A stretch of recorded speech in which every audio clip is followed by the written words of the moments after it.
Hey, welcome back to the channel. What I decided to do today, I got some better scales, and these are digital, and I went around, I tested my weight against my home scale on all three of them. They were all exactly the same, within 0.1 of each other, and so I figured it would be a missed opportunity if I didn't just walk you through this whole thing. So that's what we're going to do.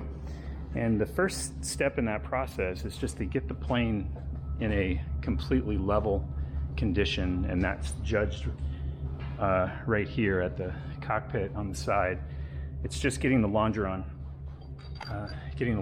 level. So let me stick my piece of wood in here. So I've got the plane level now, and from the first time we did this, we were using wood and stuff, and the blocks made a huge difference.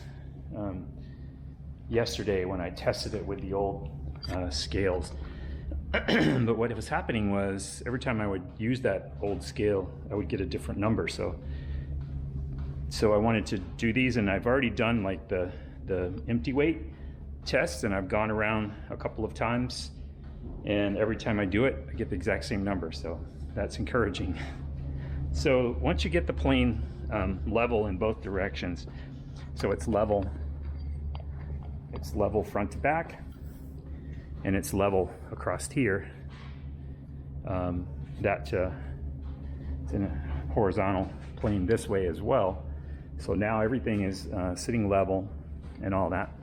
The first thing that we do is we're going to take, let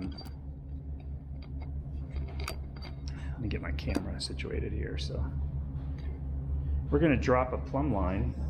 You can see I've got some blue tape down here on the floor, and we're going to use that as a reference here to make some marks on.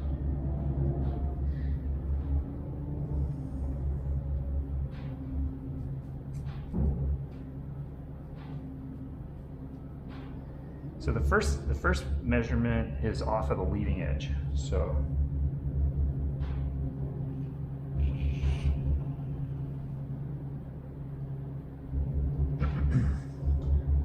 what we're going to do is we're going to hang this over the leading edge. And I've actually got to move my board a little bit.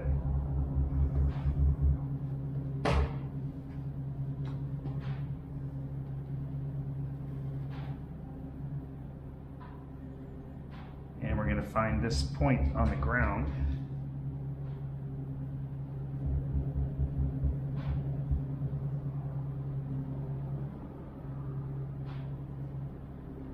Let's get this thing stable here.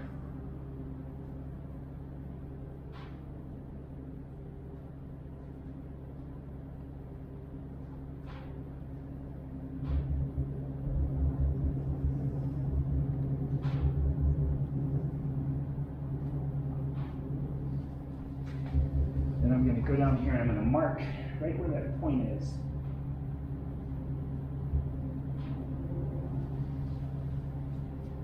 All right, so I've got that mark. Catch that with my pen here, just make sure.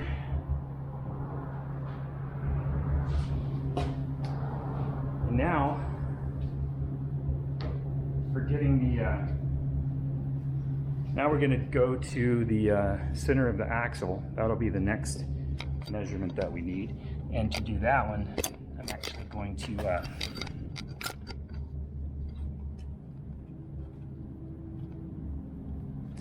center of the axle one is a little bit easier because I can use a square.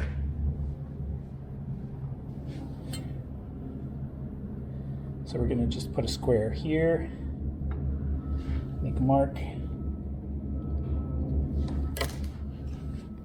And we'll flip it around to the back side. We're just trying to find the center of this axle, so it should be right.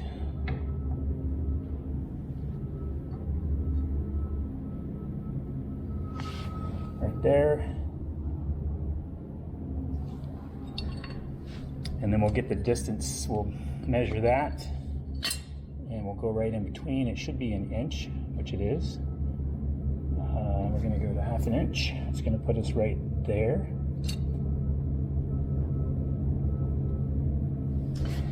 And the first time I measured this, we ended up with exactly 4 inches, and that's what I have this time as well. So you can see it's this mark from the leading edge and this mark from the center of the axle are 4 inches apart. So that takes care of that one.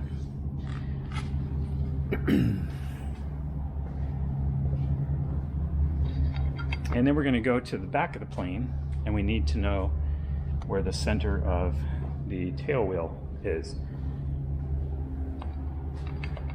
So I'm going to get that measurement here.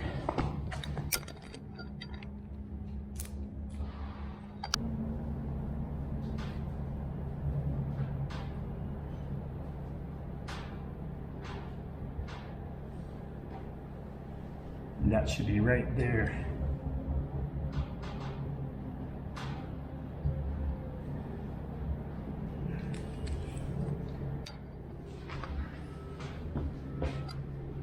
Okay, now we get the tape measure out, and we want to know the distance between the leading edge and the tail wheel.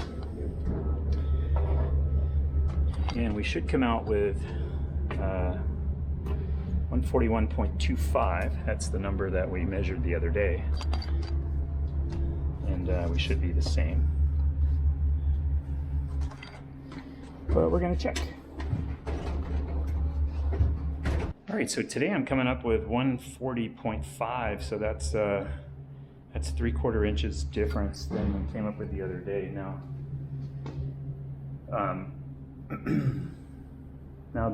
we do have just a slight ramp in the tape because of that piece of steel there. But even if I pick it up, it doesn't change it much. It's basically the same.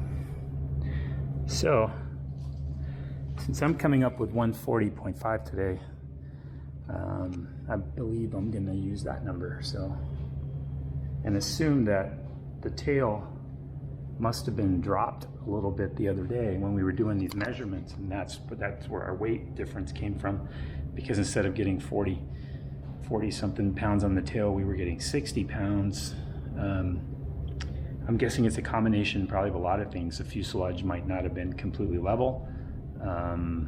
So anyway, we're going to use 140.5 today, since that's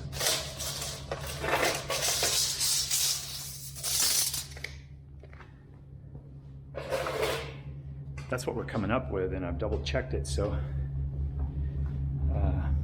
yeah. All right. So now I've got my you can see my level over there. I can see it from the inside, so I know where I'm at. I did check it with the digital portion as well, and when the bubble, this has a really accurate bubble on it, so it's centered up right where it should be. So so now, once you get those measurements done, I need to go write that down, 140.5. All right, so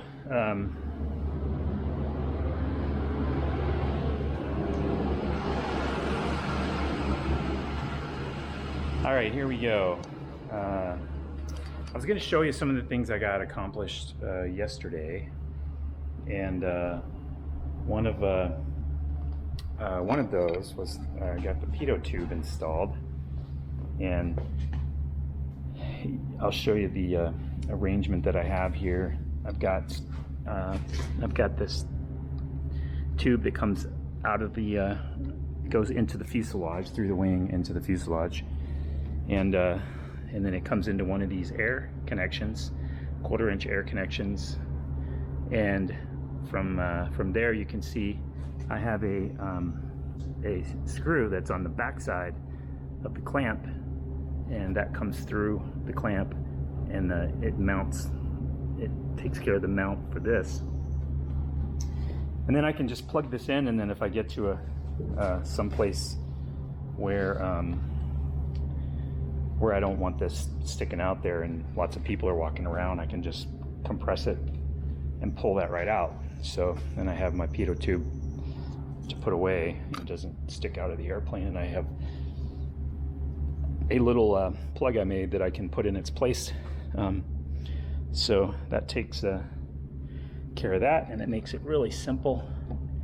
Just push it in, and then I had to order some of those little some of those little locks for these that'll go in behind here, and once the lock's in there, it'll be really nice and steady. It moves around a little bit right now, so the lock will take care of that. So that was taken care of, and then where that comes into the fuselage, it just I made my connection for that, and you can see it. I still have to strap it up underneath there. I've got an anchor for it, but you can see it right there, and that takes care of that situation, and everything's connected now. The static ports back here are connected, and the pitot tube is connected, which is great. Now we're done with that. So, and then the next thing I was able to do, I was doing a little testing with my radio, since it's connected now, and as you know, my antenna is out there in my right wing, and the reception for ATIS, at least inside the hangar, was perfect. So I'll do a radio check with ground when I push it outside.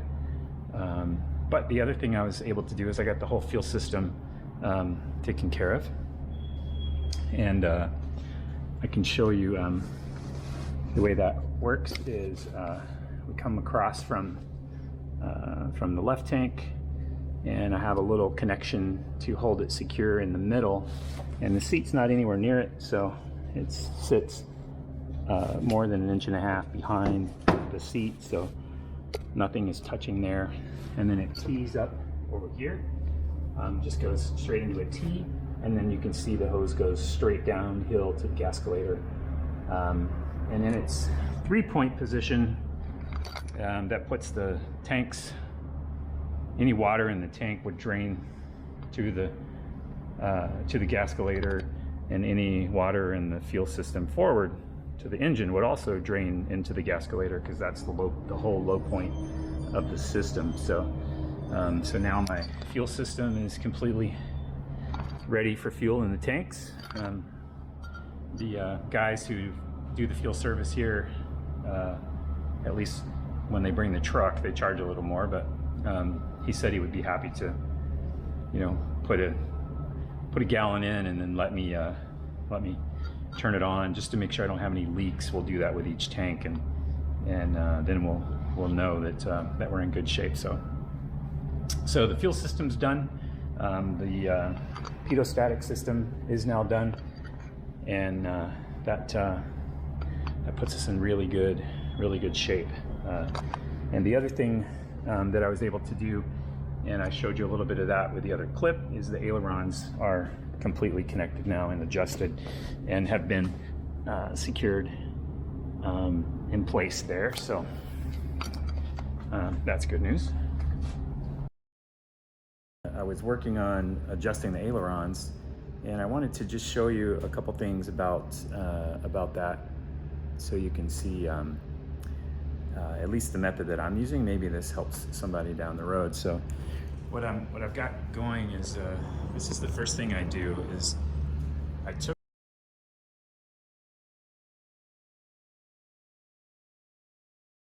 the let me say this: the holes that are I laid out the holes on that bulkhead in there underneath the seat according to the plan, but I'm actually using a different type of hind joint right there, which actually caused me to have to move the mounting bracket. You can see I've got this one completed, and you can see the hole under there where it used to be.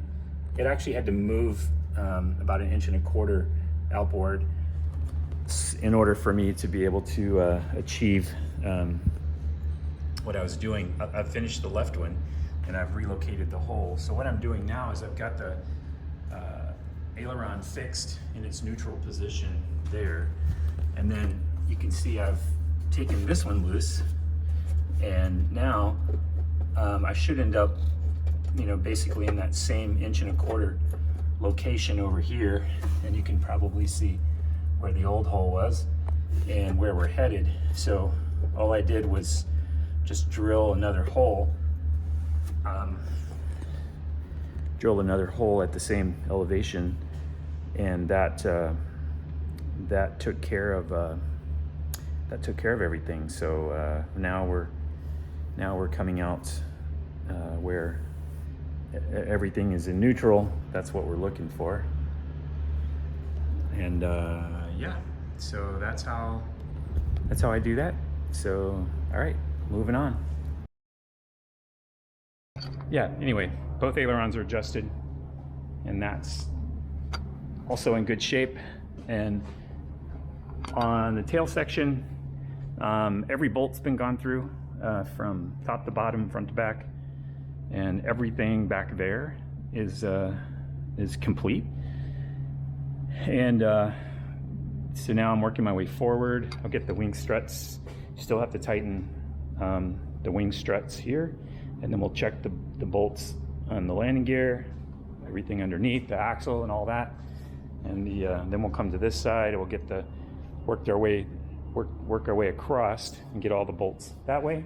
And then we'll come firewall forward and check everything here. And once we do all that, then I'll have gone through the whole airplane. And I did have the windscreen off, which was kind of nice to discover that actually works out really nice. It comes off really easy, and it only took a few minutes and it was off. Because of when I was working inside the cockpit, it was just much easier to work when I didn't have this sitting there in front of me. So yeah, so that's where we are, and that puts us in a position. I do have to readjust the brakes one more time because I have to make a change.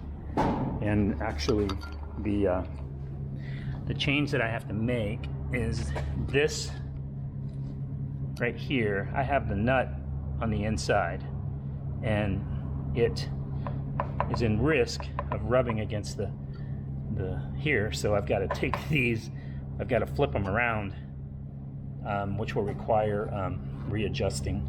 You have to completely take the brake apart, take the cable out, and redo that. So once I get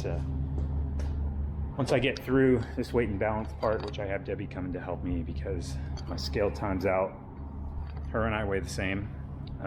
We're almost exactly the same weight. So I'm gonna have her get in the plane, and then I can work the scales and figure out what our weights are from there. So, okay. I'll be updating you in a few minutes. All right, so I came back home after we got all wrapped up there. Debbie came out, she got in the plane. She said it made her feel claustrophobic. It is a small cockpit, right? And you do sort of put a Minimax on, you don't really get in it. But anyway, I was able to get with her in the plane, since her and I today weighed the same. I was able to get all of my measurements, all my weights on all three wheels. I just had to sort of activate the scale and then capture the number. I did it twice, and they were very accurate both times. And the good news is the empty weight before she got in, plus her weight, when she was in it, if you take the total aircraft weight minus her weight, the empty weight matches what the empty weight is before she got in it. So that's the problem I was having with the other scales, why they weren't believable. You know, I would say, what did I learn the most from this? Make sure your fuselage is completely level, and make sure it stays that way once you get in the airplane. Because I believe that we started with a slightly tail down condition, which was only magnified by what we were using to support the tail. And then also I think the second thing is that the center blocks, having plywood under the scale on top of center blocks made all the difference in the world. We got a much more accurate reading that was very stable. So now that I've got the numbers, I thought we would walk through the spreadsheet and see how it goes. So we'll make sure you can see this okay. So the first number is the distance measured. This is that distance from the leading edge that we measured to the center of the axle, and for us that's 4 inches. And then the distance to the tail wheel, as we measured it today, was 140.5. And then we take our weight on our main wheels, and I got to do some math here. Our total weight on our main wheels was 490. And then our total weight on the tail wheel was 45.6. So this is just adding the 2 wheels together, and then that's the tail wheel. And then now that you have those numbers, then you just start the math process. So the good thing about this particular sheet is you just fill in the blanks. So our WM is 490. Our distance measured is 4. So we're going to take our 490 times 4. It gives us 1960, which is our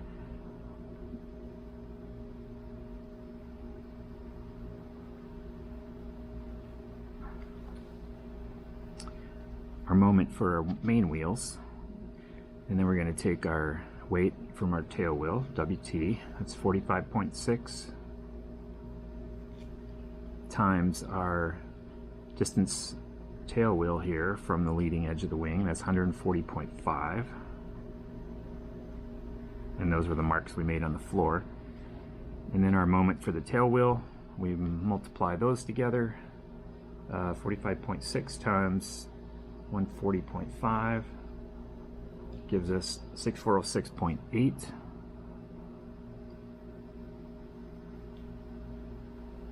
All right, then if we take our WM 490 plus our weight on our tail wheel 45.6, and we add those together, 45.6 plus 490 is 535.6. And next we add the 2 moments together right here. So our moment on our main wheels is 1960. Our moment on our tail wheel is 6406.8. And we add those together, 1960 plus 6406.8. That gives us 8366.8. And then we divide the total moment by the total weight. So our total moment, 8366.8, divided by our total aircraft weight, which is 535.6.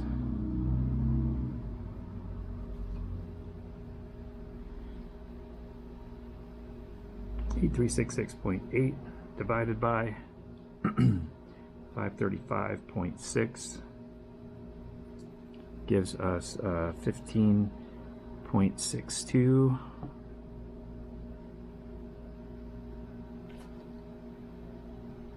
And then we take our CG at 15.62 divided by 54. That's the chord of the wing. 15.62 divided by 54, and that equals 28.9%. 0.9%. So from that, you can see that we are actually perfect. CG should be between 11.3 and 16.2. Our 15.6 is well inside that. And then our percent chord should be between 21 and 30%. We're at 28.9. And optimum flight characteristics have been obtained with the CG at approximately 28-29%. And I think we're perfect there. So right around 29%. So then we can go to, just to see which category we fall under, we can go back here to, in the manual to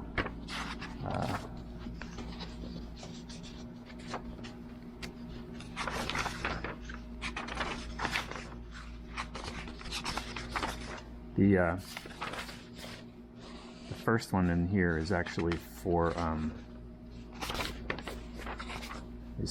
the Max 103, so you don't want to make the mistake of using this one because you'll find out quickly that you might not be doing so well. So you want this one. So where we fall, our weight was what did we have? 535 pounds. So between 520, 560. That puts us somewhere in the middle, close to the middle. And then we are at 29%, which basically puts us right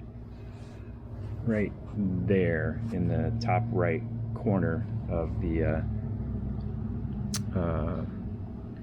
weight and balance envelope. So that's good news. We fall into category A, and we're just right at that top range of it, but under 30. So we're sitting pretty much right on the line between the two there, which is just great news. It was realizing that I guess I panicked a little bit when I got those first readings, but I didn't panic enough to think, wow, maybe we did something wrong. And I think what we did wrong was we were using old mechanical scales that we didn't really know their accuracy, and the first clue was every time we would put a wheel on it, we would get a different number. So since technology is much improved, instead of using springs, using load cells in a digital scale is a completely different story. So what I did is I went and bought the 3 digital scales, and I compared them to my bathroom scale, and they were within 0.1. In each of them, the 2 of them were exactly the same, and one of them was within 0.1 of the other 2.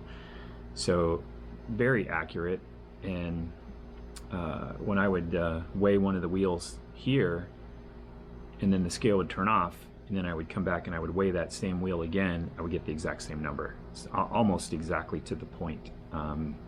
It might have fluctuated, by 0.1 one way or the other. So that gave me a lot of confidence that what I was about to do was going to be achieved. So I think the important lesson overall was just making sure the plane stays level when you're in the cockpit, and getting it in a good level condition with a nice solid base underneath the tail, so that there's no chance of any flexing happening where you fall out of level when you add your weight. So I feel much relief, obviously, and which is awesome. I mean, next what that does is I'll run a slideshow for you here, because I sort of celebrated by pulling it out of the hangar and taking a walk around photographs. So I may post those to Facebook too, so you might see them there if you follow that group as well before you see it on YouTube. But anyway, I'm obviously extremely happy with the results, which means this weekend we will be able to move on to fuel flow and get the engine running. So big things ahead, and so stay tuned, and I will definitely bring you along for the ride. So all right, I'll catch you later.